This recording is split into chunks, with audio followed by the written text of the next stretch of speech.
Hello everyone, I am welcoming all of you on India's largest learning platform, Unacademy. And on this platform, we are going to discuss another important topic of current affair, which is relevant for the sake of your upcoming examination.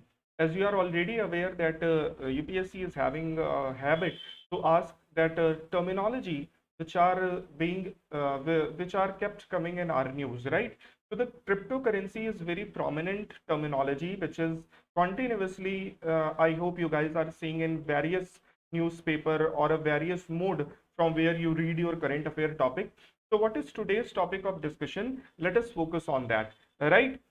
तो आगे बढ़ते हैं और discussion को अपने हम लोग continue करते हैं, but before that, as you are already aware that I'm going to launch a comprehensive course on economics. If any one of you is interested, just go to my Telegram ID and I'll tell you how to take that plus subscription. All right, चलते हैं आज के topic की तरफ और देखते हैं. So this topic is about crypto Covid relief fund.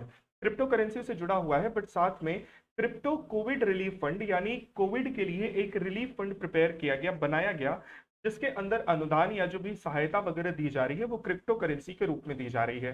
ठीक, तो ये पूरी की पूरी न्यूज क्यों है, क्या है और चर्चा में किस वजह से आई. तो हुआ ये कि अभी कुछ ही दिनों पहले आपके काफी फेमस व्यक्ति हैं, काफी पॉपुलर एंटरप्रेन्योर हैं, जिसका नाम है विटालिक बुटेरिन. ठीक, ये काफी बड़े काफी फेमस एंटरप्रेन्योर है क्योंकि उन्होंने एथेरियम नाम की क्रिप्टो करेंसी को डेवलप किया. ठीक, तो उन्होंने क्या किया है कि भारत के अंदर जो कोविड-19 का शुरुआत हुई है, सेकेंड वेव की, जो डेडली सेकेंड वेव की शुरुआत हुई है, जिसमें कोमॉर्बिडिटी बहुत ही ज्यादा है फर्स्ट वेव की तुलना में, तो ऐसे भारत के अंदर सपोर्ट को बढ़ाने के लिए, मेडिकल फैसिलिटीज को सपोर्ट करने के लिए, एनजीओज वगैरह को सपोर्ट करने के लिए उन्होंने एक फंड की स्थापना करी. और उस फंड के अंदर उन्होंने लगभग 10 बिलियन, लगभग 1 बिलियन करेंसी को दान दिया. ठीक, कितना दान दिया उन्होंने? 1 बिलियन क्रिप्टो करेंसी का दान किया उन्होंने. ठीक, 27 वर्षीय जो आपके विटालिक बुटेरिन है, इंडिविजुअली वो आपके सबसे बड़े फिलेंथ्रोपिस्ट के रूप में उभर करके आए. इंडिविजुअली टर्म का मतलब ये हुआ कि व्यक्तिगत रूप से किसी ने $1 बिलियन दान में दिया हो. ठीक है, आप संस्था की ओर से, कंपनी की ओर से इतनी धनराशि, इतना अमाउंट दे सकते हैं, बट पर्सनली एक कोई व्यक्ति $1 बिलियन दे दे रहा है, it is a big thing. ठीक, तो उनके इस स्टेप के बाद, उनके इस कदम के बाद इंटरनेट पर उनके द्वारा ये जो पूरा कार्य किया गया, उसका बहुत ज्यादा प्रशंसा करेगी कि नहीं भाई बहुत बढ़िया काम किया गया. लेकिन यहाँ पर एक कैच है, एक छोटा सा पॉइंट है जो चीज आपको याद रखने वाली है और एग्जाम में पूछा जा सकता है कि उन्होंने ये जो डोनेशन दिया, उन्होंने ये जो इतना बड़ा फिलैंथ्रोपी का काम किया, उन्होंने मीम कॉइन के रूप में डोनेशन किया. किसके रूप में? मीम कॉइन के रूप में. मीम कॉइन एक फ्रेज है और ऐसी बिटकॉइंस के लिए या क्रिप्टो करेंसीज के लिए इस्तेमाल किया जाता है जिनकी वोलेटिलिटी बहुत ज्यादा होती है. वोलेटिलिटी का मतलब ये हुआ कि इन क्रिप्टो करेंसीज का जो मूल्य है वो आवरली बेसिस पर घटता बढ़ता रहता है. यानी अभी आपने दान किया 1 बिलियन, तो हो सकता है नेक्स्ट आवर में उसका जो एक्चुअल मूल्य है वो घट करके बहुत नीचे चला जाए. तो हाईली वोलेटाइल उसकी वैल्यू है. तो कुछ लोग कहीं ना कहीं इसके काउंटर इफेक्ट की भी बात कर रहे हैं कि जो पूरी की पूरी कॉमर्स इंडस्ट्री है जो क्रिप्टो करेंसी पर बेस है, कहीं इस कदम से वो इंपैक्ट तो नहीं होंगी. हालांकि विटालिक बुटेरिन के द्वारा जो 1 बिलियन का इन्वेस्टमेंट किया गया है, अगर उसको इन्वेस्टमेंट के दिन उसकी रियल करेंसी में वैल्यू निकाली जाती, राइट, कि जो क्रिप्टो करेंसी उन्होंने दान में दी है उसकी रियल करेंसी में वैल्यू कितनी आ रही है, तो वो $1.014 बिलियन के आसपास आ रही थी, which is again a big amount. ठीक, इसी वजह से इनकी तारीफ करी गई. बट हाँ, जो कैच है वो कैच यही है कि इसमें जो दान उन्होंने दिया वो मीम कॉइन्स में दान दिया है और उसकी वैल्यू बहुत ही ज्यादा घटती बढ़ती रहती है. ठीक, इसके कारण जो कंसर्न हुआ, जो बिटकॉइन से जुड़ी हुई, सॉरी, क्रिप्टो करेंसीज से जुड़ी हुई या डिजीकॉइन से जुड़ी हुई इंडस्ट्रीज हैं, ठीक, उसके बाद बात आई इंडिया की तरफ, क्योंकि इंडिया में भी एक इसी प्रकार के फंड की स्थापना करी गई थी संदीप नेलवाल के द्वारा. ठीक, संदीप नेलवाल ने भारत के अंदर कोविड-19 को सपोर्ट करने के लिए, कोविड-19 के एफर्ट्स को सपोर्ट करने के लिए, काउंटर मेजर्स को सपोर्ट करने के लिए इंडिया के अंदर एक क्रिप्टो करेंसी बेस्ड फंड बनाया था। ठीक, लेकिन वो जो फंड बनाया गया था उसमें जो अनुमानित राशि उन्होंने बताई थी वो निश्चित रूप से कम थी।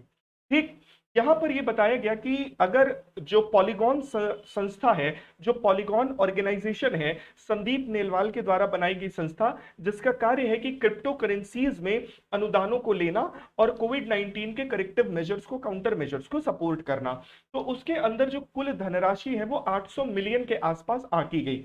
ठीक, उन्होंने जो क्लेम किया था उनका था कि ये 1.03 बिलियन के आसपास होगी, लेकिन वो 800 मिलियन के आसपास ठहरी। ये जो उतार चढ़ाव देखने को मिला उनके फंड में, उसका मुख्य कारण विटारिन के द्वारा जो किया गया दान है, जो मीम कॉइन में किया गया डोनेशन है वो है। क्योंकि इतना बड़ा डोनेशन जब उन्होंने सडन डोनेशन किया तो ऑब्वियसली जो इंडस्ट्रीज में वैल्यू है वो अप डाउन होने लगी, और उसका असर जो संदीप नेलवाल का फंड है उसके ऊपर भी पड़ा। हालांकि उनका जो फंड है उसके अंदर कहना उनका है कि हमारे पास 1000 से भी ऊपर सेल्फ वर्कर्स का सपोर्ट है, और वो लोग 24 आवर्स लगातार ये काम कर रहे हैं और विभिन्न उद्योगों के द्वारा क्रिप्टो करेंसीज में सहायता दे रहे हैं। ठीक, पॉलीगॉन के संस्थापक संदीप नेलवाल ने यह भी बताया कि 12 मई तक के डेटा के अनुसार उन्होंने लगभग 1.43 बिलियन इन्वेस्ट किया है। किस किस चीजों में? लगभग उन्होंने 50,000 एनजीओ को सहायता दी है। उसके अलावा जो ऑक्सीजन सिलेंडर, ऑक्सीजन प्रोक्योरमेंट के लिए उन्होंने पैसा दिया है, आईसीयू वेंटिलेटर खरीदने के लिए पैसा दिया है, पीपीई किट्स के लिए पैसा दिया है। इन सभी जगहों पर उन्होंने ये फंड को लगाया है, यानी जो भी उन्होंने पैसा इकट्ठा किया है उनका इस्तेमाल इन सारी जगहों पर किया गया है।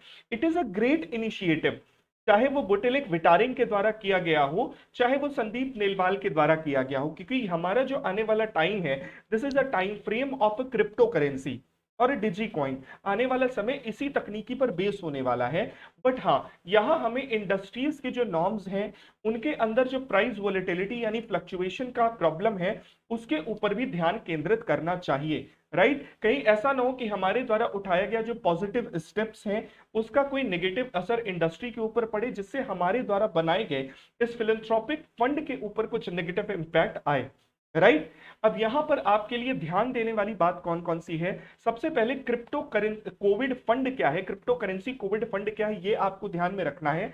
भारत के अंदर बनाए गए फंड का नाम आपको ध्यान में रखना है, और वैश्विक स्तर पर बनाए गए फंड का नाम आपको ध्यान में रखना है। ठीक, इतने पॉइंट अगर आप ध्यान में रखते हैं, इधर से स्टेटमेंट वाला क्वेश्चन नहीं बनेगा, but yes they are going to ask a normal objective question कि ये जो टर्मिनोलॉजी है ये क्या है, या किसके लिए इस्तेमाल की गई है, संस्थापक कौन है, इसके द्वारा क्या किया गया, या मीम कॉइन क्या होता है, मीम कॉइन क्या है, ये प्रश्न भी पूछा जा सकता है। So be prepare accordingly, and I hope इस शॉर्ट सेशन के अंदर मैंने आपको जो इंफॉर्मेशन दी वो आपको बेहतर तरीके से समझ में आई होगी। And if you will see any question based on this particular information, you guys can easily solve it. All right, so thank you very much all of you for watching this particular session, and I hope you guys are preparing well. This particular offer is still on.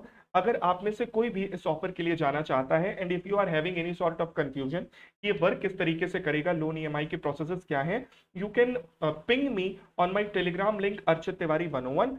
वहां पर इससे जुड़ी मैं सारी information आपको दूंगा, and what ever be the need apart from this thing, किसी भी सब्जेक्ट से जुड़ी हुई अगर आपकी कोई क्वेरी है, science, tech, in economy or current affair, you can ask me there and I will try my best to resolve your concern. Till then, keep studying. See you soon in next session. Bye bye.